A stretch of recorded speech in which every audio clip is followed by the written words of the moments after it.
महात्मा बुद्ध की इस बात से जानिए स्वर्ग मिलेगा या नरक। अक्सर लोगों के मन में चलता रहता है कि इस दुनिया को छोड़ने बाद उन्हें स्वर्ग नसीब होगा या फिर नरक में जाना पड़ेगा। इसका जवाब आज से कई हजारों वर्ष पूर्व महात्मा बुद्ध ने दे दिया था। उन्होंने इसे जानने के लिए एक आसान सा तरीका बताया। पढ़े, मुस्लिमों के सबसे बड़े धार्मिक स्थल काबा की बनावट का राज अपने पिता की मृत्यु से दुखी एक युवक उनकी आत्मा को मुक्त कराने के लिए महात्मा बुद्ध के पास गया, इस आशा के साथ कि वे कोई न कोई उपाय जरूर करेंगे। युवक की बात सुनकर महात्मा बुद्ध ने उससे एक कलश में पिता की अस्थियां और दूसरे में पत्थर भर लाने को कहा।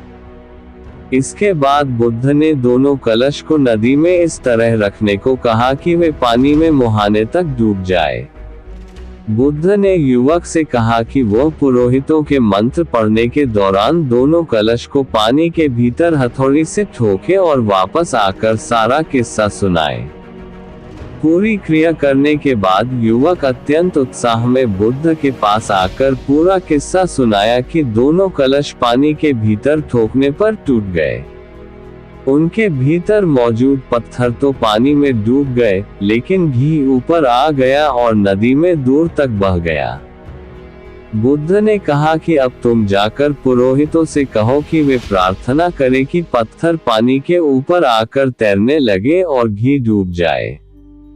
ये सुनकर युवक चकित रह गया और बुद्ध से बोला कि आप कैसी बात कर रहे हैं।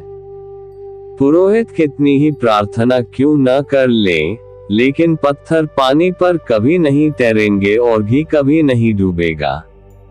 तब महात्मा बुद्ध ने कहा कि तुम्हारे पिता के साथ भी ऐसा ही होगा। यदि उन्होंने अपने जीवन में शुभ और सत्कर्म किए होंगे तो उनकी आत्मा स्वर्ग को प्राप्त होगी। यदि उन्होंने त्याज्य और स्वार्थपूर्ण कर्म किए होंगे तो उनकी आत्मा नरक में जाएगी। सृष्टि में ऐसा कोई भी पुरोहित या कर्मकांड नहीं है जो तुम्हारे पिता के कर्मफलों में तिल भर का भी हेरफेर कर सके।